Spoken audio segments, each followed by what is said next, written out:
Tonga's volcano sent tons of water into the stratosphere.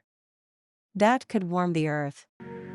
The violent eruption of Tonga's Hunga Tonga-Hunga Ha'apai volcano injected an unprecedented amount of water directly into the stratosphere, and the vapor will stay there for years, likely affecting the Earth's climate patterns, NASA scientists say. The massive amount of water vapor is roughly 10% of the normal amount of vapor found in the stratosphere, equaling more than 58,000 Olympic-sized swimming pools. "We've never seen anything like it," said atmospheric scientist Luis Milan, who works at NASA's Jet Propulsion Laboratory. Milan led a study of the water the volcano sent into the sky. The team's research was published in Geophysical Research Letters. The volcano sent vapor and gases to a record height. The January 15 eruption came from a volcano that's more than 12 miles wide, with a caldera sitting roughly 500 feet below sea level. One day earlier, Tongan officials reported the volcano was in a continuous eruption, sending a 3-mile wide plume of steam and ash into the sky. Then the big blast came, sending ash, gases and vapor as high as 35 miles, a record in the satellite era, into the atmosphere. Drone aircraft and other video from that day show the dramatic scale of the blast, as the volcano launched an incredibly wide plume into the sky.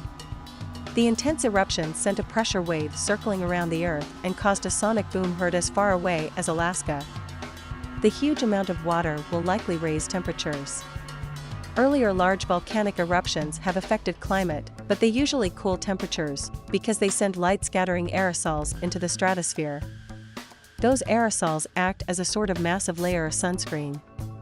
But since water vapor traps heat, the Tongan eruption could temporarily raise temperatures a bit, the researchers said.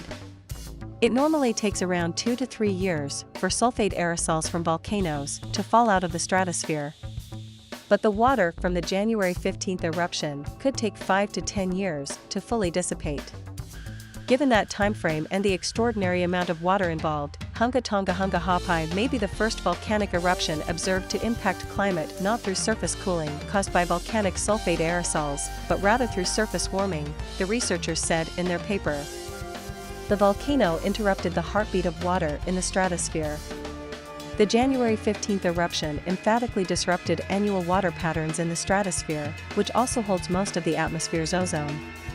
The normal mechanism by which water rises into the stratosphere is so reliable that researchers refer to it as a sort of tape recorder, marking annual temperature cycles through alternating bands of dry and moist air rising from the tropics.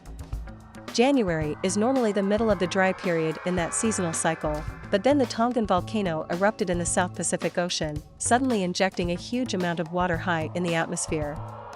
By short-circuiting the pathway through the cold point, Hunga Tonga-Hunga Ha'apai has disrupted this heartbeat signal in the planet's normal atmospheric water pattern, the researchers said. They recommend closely monitoring the water from the volcanic eruption, both to predict its impact in the near term and to better understand how future eruptions might affect the planet's climate.